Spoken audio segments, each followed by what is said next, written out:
ఒక సామాన్యురాలి జీవితం. సుధా అనే ఒక నార్మల్ స్టూడెంట్ డిగ్రీ వరకు చదివి ఒక స్కూల్లో టీచర్గా జాబ్ చేసుకుంటూ తనకొచ్చే శాలరీ తక్కువైనా తల్లిదండ్రులు కొంత ఇచ్చి సేవింగ్స్ చేస్తూ తన కుటుంబంతో స్నేహితులతో సరదాగా కాలం గడిపేది. అందరిలాగే తల్లిదండ్రులు ఒక మంచి సంబంధం తీసుకొచ్చారు. అబ్బాయి మంచివాడే. అమ్మాయిని నువ్వు ఏ ఉద్యోగం చేయవసరం లేదు, ఇంట్లో ఉంటే చాలు అని ఇష్టపడి మరీ పెళ్లి చేసుకున్నాడు. కొత్త జీవితం అంతా బాగుంది. అబ్బాయి ఉద్యోగరీత్యా వేరే కాపురం, భార్యాభర్తలే ఇంట్లో, ఇంకా ఆనందమే అనుకుంటే పొరపాటే. భర్తకి అన్నీ అందించి చూసుకున్నా నువ్వేం చేస్తున్నావు, ఖాళీయేగా.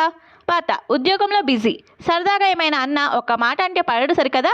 నీకేం తెలుసు, సంపాదిస్తే తెలుస్తుంది. ఇంట్లో కూర్చునే వాళ్ళకి ఉద్యోగం విలువ, డబ్బు విలువ ఏం తెలుస్తుంది అని చీటికి మాటికి ఏదో ఒక మాట అంటూ ఆమె మనసుని గాయపరుస్తూనే ఉండే భర్త. భార్య ఇంటి పట్టే ఉండి భర్తకి సేవలు చేయాలి. వాళ్ళు తిట్టినా ఏమనినా అస్సలు పట్టించుకోకూడదు. ఎప్పుడూ నవ్వుతూ ఉండాలి. ఇలా మాటలు పడుతూ ఇంట్లోనే ఉండాలా, ఉద్యోగం చేయాలా అనేది కామెంట్ రూపంలో మీరే తెలియచేయండి గాయస్.